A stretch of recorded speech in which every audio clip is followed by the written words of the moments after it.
Jacqueline, thank you. Now to a story we've been following. The remains of Hurricane Harvey are pounding Houston. Streets are flooded, power's been knocked out to much of the city, and the residents are now struggling to get to higher ground. President Trump plans to visit Texas on Tuesday. NBC's Jay Gray reports from the flood-ravaged city. The water and tensions continue to climb in Houston. The remnants of Hurricane Harvey spilling over the nation's fourth largest city. The National Weather Service warning up to 50 inches of rain could fall in some areas. You know, you get this much rain in 24 hours, you know. 8 o'clock, 9 o'clock last night, everything was cool. And then the heavens opened up, we're getting 5 inches of rain an hour. The rain was heavy, constant, and fast, the flooding catching many off guard. So when I opened the door, more water rushed in. And all of my stuff flew out, and it just kept coming in.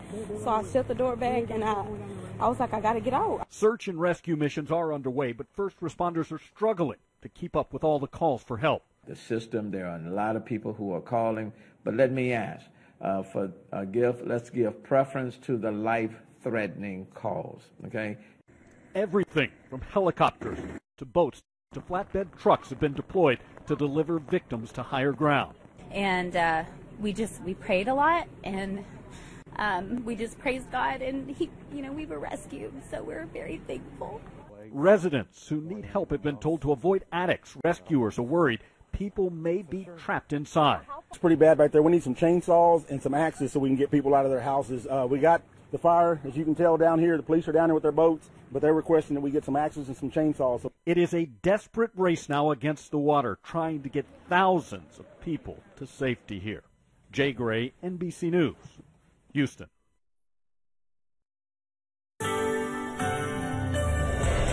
There certainly are no words to describe just what is going on in Houston. As still, Tropical Storm Harvey continues to churn across southeastern Texas, and those tropical downpours have just been constant throughout the day in Houston. In fact, some rainfall amounts touching 4 to even 5 inches per hour as the storm continues to just sit and spin across the Texas Gulf Coast, and there really isn't any relief in sight for the next couple of days across that part of the Lone Star State. Meanwhile, back at home, we have been enjoying a beautiful weekend. Our MaxTrack Live Doppler took the weekend off. We're taking a look at that now from our North Lexington YMCA weather bug camera. However, as you head back to work, so will the MaxTrack Live Doppler. Meanwhile, temperatures for right now are sitting in the low 80s. We're sitting at 83 in Lexington, a little bit cooler as we check into Flemingsburg. You're at 79 this hour. Meanwhile, it's low to even mid 80s across southern Kentucky this evening. And as we continue over the next couple of hours, we're going to begin to see increasing clouds. That's ahead of a little bit of an unsettled start to the work week. I'm tracking spotty showers and storms tomorrow afternoon.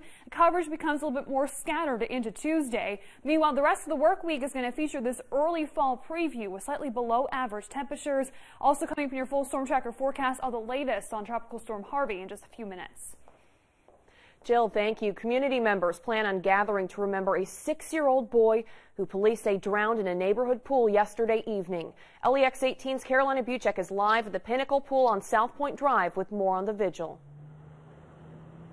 The coroner says the drowning here was an accident, but community members are still very, very devastated. They say this pool is used by many people in this area, and of course it's very difficult to hear about a child dying in a place that's meant for people to have fun in. Now, firefighters say they were called out here on Saturday just before 7 o'clock. According to the Pinnacle Clubhouse website, lifeguards are on duty at all times when the pool is open.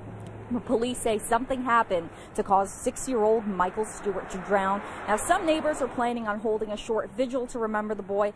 Coming up at 11, we'll hear more from the community who is devastated by this news. Covering the news live in Lexington from the LEX 18 mobile newsroom. Back to you. Carolina, thank you. A man has died this weekend after being shot while sitting on his front porch in a Louisville neighborhood. Police say they found the man shot on the 4000 block of Greenwood Avenue in the Chickasaw neighborhood 9:30 Thursday night. The victim was taken to the University of Louisville Hospital where he died yesterday, according to police. No arrests have been made in that case. A Covington man was killed after a car hit his bike in Boone County. Deputies say it happened at the intersection of North Bend Road and Northside Drive in the Hebron early yesterday morning.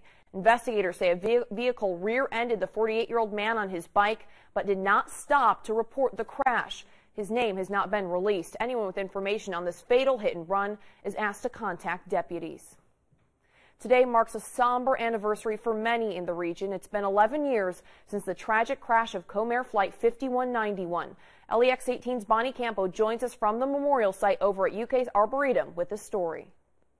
49 people were killed back on August 27, 2006 after a plane took off from the Bluegrass Airport and crashed in a field. All of them are being remembered here at the memorial at the Arboretum. Their names etched into the base of the statue. Flight 5191 was bound for Atlanta when the plane's first officer lined it up on the runway too short for the regional jet. It crashed in a field shortly after 6 o'clock in the morning. The only survivor was the man at the controls who was pulled to safety by a Lexington police officer and 2 airport police officers. Well, it was very dramatic for Lexington because they never had a crash like that I know of, and I flew out of Lexington.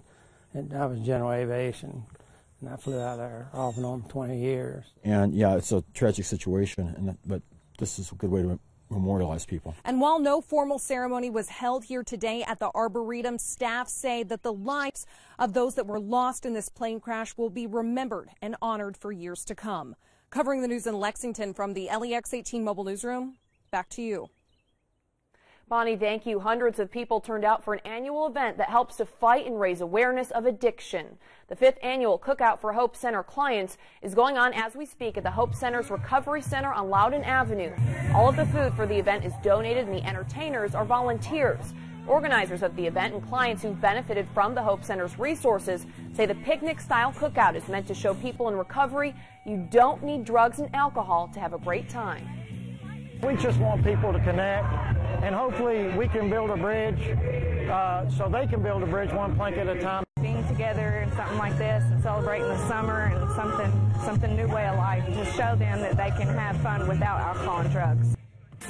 Food and entertainment will be available until 7 o'clock tonight if you can rush over there. There will be a benefit for homeless veterans October 8th at Austin City Saloon. The Laurel County Sheriff's Office is asking for your help in finding a missing person. They say 18-year-old Tommy Sizemore of East Bernstadt was last seen at 2 a.m. Thursday. He's described as a white male, 5'8" and 130 pounds with short brown hair. If you know where Sizemore might be, you're asked to contact the Sheriff's Office. A beautiful weekend coming to a close. I'm sure we are all sad to see it go, but will the sun stick around for your work week? Storm Tracker meteorologist Jill Sweat is tracking your full forecast up next.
This may be the final weekend of August, but it certainly is giving us a preview of what's to come as we head into meteorological fall.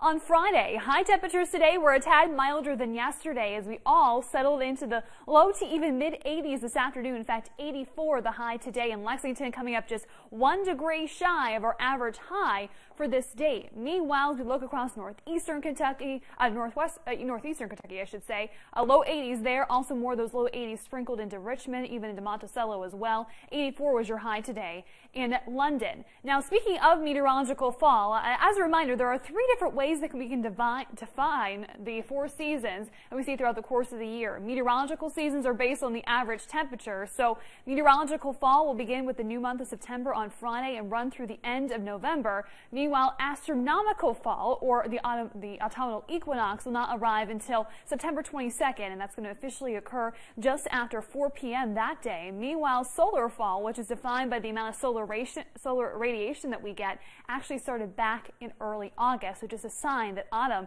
is certainly on its way here to the bluegrass. Now, our Max Track Live Doppler hasn't been tracking any showers or thunderstorms this weekend. We're going to keep things quiet as we continue through the overnight, but there will be a little bit of rain on our parade as we head into the new work week. There's a cold front that's draped across the Midwest, slowly spreading showers across sections of Illinois, even into Missouri. Eventually, that line will be inching closer to the Ohio Valley into the start of the new weekend. So tonight, ahead of that line, we will be tracking increasing clouds. It'll be partly cloudy as you're heading out the door tomorrow. So no real concerns for the morning rush, but as we go throughout the day, we'll begin to see spotty showers and storms popping up as that cold front just inches ever so closer to the bluegrass. Eventually, that front will be sweeping through, and we'll continue to track some scattered showers and storms even left behind on Tuesday. The middle of the week is looking great, even into late week as well, as high pressure will be settling in. But we still have to keep an eye on Tropical Storm Harvey. It's going to continue to churn across the southeastern Texas coast, and as you can see, even by Wednesday, starting to spread some of that rain into the lower Tennessee Valley. Now, Harvey has been weakening over the past couple of days, still sitting as a tropical storm with 40-mile-per-hour winds. It really just has been stalling throughout the course of the weekend, of course, bringing those tropical downpours to Houston, which has led to that unprecedented flooding across that part of the state. Now, the storm is going to continue to meander. However, the latest path from the National Hurricane Center does take it back into the Gulf, at least just briefly early in the week, and it could make another landfall still as a low-end tropical storm near Houston by midweek before it begins to take a run closer to Arkansas by Friday. If this path continues, we could begin to see some rain from the remnants of Harvey towards next week, and of course we'll be tracking that throughout the course of the upcoming week here with the Storm Tracker Weather Team. Now tonight, though, we are just going to be seeing skies becoming partly cloudy late. We will stay mild with lows in the lower 60s. Tomorrow, low 80s with more clouds and sunshine, again some spotty showers and storms around into the afternoon. A slightly better chance for us all to see a shower or storm comes on Tuesday. We're going to start to dry things out starting on Wednesday. At the end of the week, at least, right now, not looking too bad with the mix of sun and clouds, highs in the low 80s. I have introduced at least just an isolated chance for a shower or storm both Saturday and Sunday. We'll continue to track the remnants of Harvey into Labor Day weekend, but Labor Day itself next Monday looking pretty nice to be outside. More LEX 18 news is coming up next.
covering your world now. More than 2 weeks after violent rallies in Charlottesville, police have charged 3 men with crimes related to the event.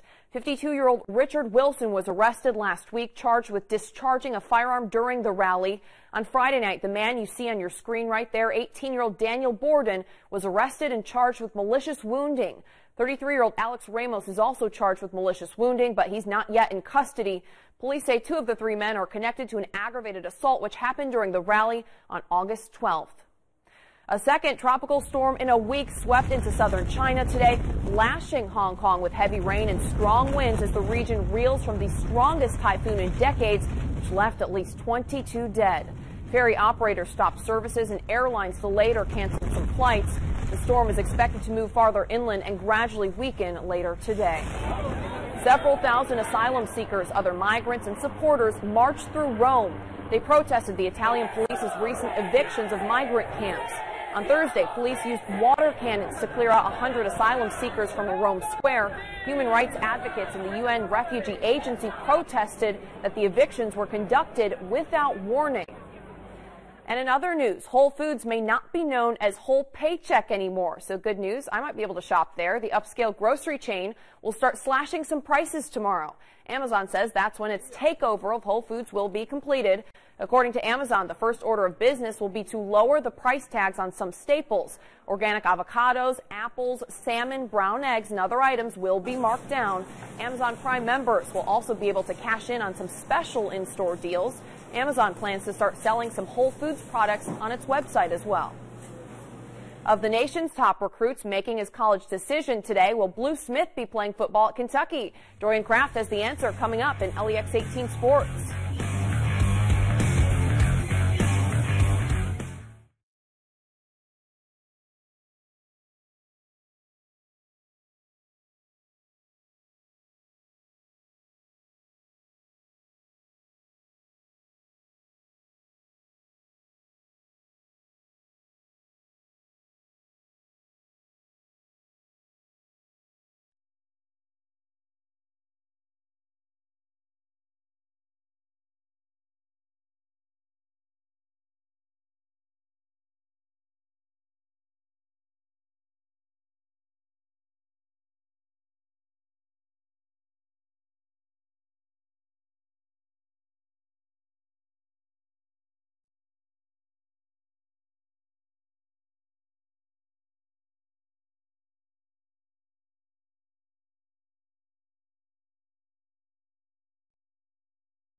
Highly touted recruit Blue Smith will not be playing in Lexington next fall. The wide receiver out of Huber Heights, Ohio, verbally committed to Ohio State Sunday morning prior to his nationally televised game on ESPN.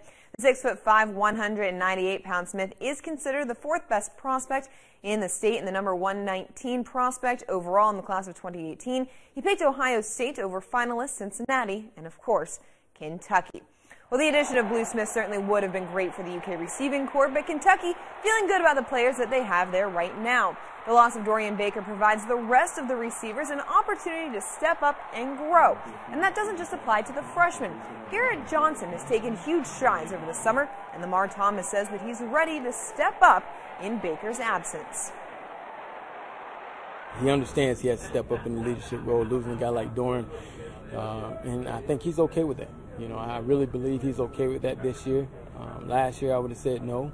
But this year, you know, he's another guy that they worked their tailbones off this summer, and they've really, you know, they've really taken this challenge. One of the best things about the UK Alumni Charity Series, aside from the fact that it raises over $1 million nearly every year, is that it gives players from all generations of the program to come back, to give back, and to get to know one another. A lot has been made in recent years about no matter how long you're at UK or when you've played, it's a brotherhood that gets carried throughout their careers and beyond. But La Familia didn't just start with John Calipari. When I was playing here, Bill Kitely was here, and Bill was sort of a bridge to all the generations for us, to Dan Issel and Adolph Rupp and you know, guys that really built this program. And so it was a thrill for me to get to know Kevin Greavy. Kevin Greavy would recognize me, or Rick Roby, or, you know, Jack Givens. So it was great coming here and getting to know these guys you grew up watching, and play, and then, you know, got a chance to maybe play with or against. And then now to be able to go out there on a basketball court with Carl Towns, it's fantastic. They were rivals in college, but Louisville's Mango Mathiang recently signed a two-way contract with the Charlotte Hornets, making him teammates with former UK star Malik Monk. Now, no mention of whether or not Louisville's win over UK back in December has been discussed, but when it comes to playing together in the NBA, Mathiang has nothing but good things to say about Monk. Can't really say much. He's my teammate, and yeah, he's a good kid, man. He's a hard-working kid. You know, it's obvious that, you know, he's fun to watch, but he's more business type, but he's goofy. He's like this guy, so I can kind of get used to it. Well, Mitchell Robinson is reportedly returning to Western Kentucky. Per Chad Brown of WBKO, the five-star center will be eligible to practice immediately and play with the Hilltoppers this season since he did not transfer. Now, Robinson was indefinitely suspended by Rick Stansbury last month after an unspecified violation of team rules, causing Robinson to leave school, and reportedly he considered a transfer or sitting out a year before going to the NBA. Robinson has until 4 p.m. tomorrow to officially enroll. The Bengals playing their third preseason game against the Washington Redskins. Cincinnati led 14-13 at the half. The Bengals getting touchdowns from Jeremy Hill and a pick six from Vontaze Burfict. It took 92 minutes, but the Kentucky women's soccer team picked up their second win of the season. Tanya Samardzic scored the golden goal in the second overtime period as Kentucky beats Wyoming 2-1. And Lexington scored 3 runs on 4 hits in the top of the 5th inning, but it was not enough as the Legends fall to the Tourists 8-3. And in the majors, the Reds sending out Tyler Mahle for his major league debut. Top of the first, he gets his first career strikeout, sitting down Adam Frazier swinging, and his teammates getting him some support in the second. Scott Schebler, sacrifice fly to right center field. That's going to bring in Scooter Gennett. It's 1-0 Reds, but the Pirates win 5-2. We'll have more LAX 18 news after this.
This weekend certainly was picture perfect. A little bit of a bump in the road, though, as we kickstart the new work week, as I'm tracking a few showers and storms. Not a washout any day Monday or Tuesday. We're going to dry things out. However, the remnants of Harvey could kind of rear its ugly head by the start of Labor Day weekend. We'll certainly be tracking that throughout the course of the week, as things are just a lot of flooding going on around the Houston area tonight. Absolutely. We'll be thinking of those people and continuing to track that. But meanwhile, enjoying the beautiful weather that we've had this weekend. It's gorgeous. Yeah, I was going to say.